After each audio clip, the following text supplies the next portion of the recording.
13. тапшырма. Эгерде бир нече сандын арифметикалык орто саны терс болсо, анда кайсы туура дейт. Бул жерде жок дегенде ал сандардын бирөөсү терс деген жообубуз туура болот. Себеби мисалы үчүн -2 плюс 1 бөлүнгөн 2 болсо, -2ден 1 болуп калат экен. Терстен чыгып атат да.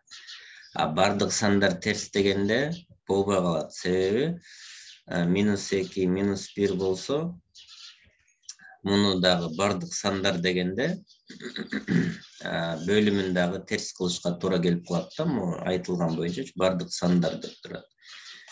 Ошондо оң болуп калмак да. Ошондуктан А жообубуз туура болду. Таиландда тамак таякчаларын чыгарган 2 ишкана бар. Биринчи фирмада орточо айлыгы $14 болгон 700 киши иштейт дейт. 700дө 14кө көбөйтөм. Экинчи ишканада жумушчулардын орто айлыгы $9. Эгерде 2 ишкананын орточо айлыгы $11 болсо, анда экинчи ишканада канча киши эмгектенет. Кошом экинчи ишканада канча кишини билбейм, бирок орточо айлыгы 9 экенин билем, мына шарт боюнча. Анан мен адамдардын санына бөлүшүм керек бөлүмүнө. 700 плюс x барабар канча чыгат экен?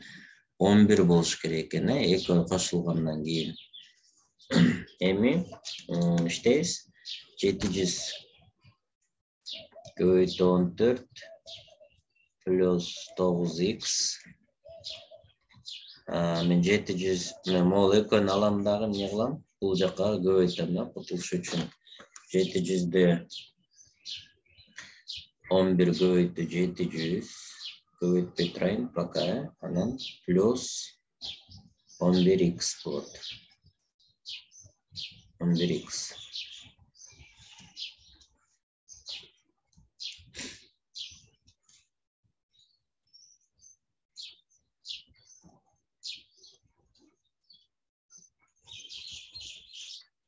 Так, андан кийин x-терди бир жака, муну бул жака топтойбуз, Ошондо 700 көбөйтүү 14 топтурсун, пока минус 700 көбөйтүү 11. 9-ту бияка алып өтсөм 2x болот, 9 минус 9x болот. 11ден 9x алам. Так, 700дө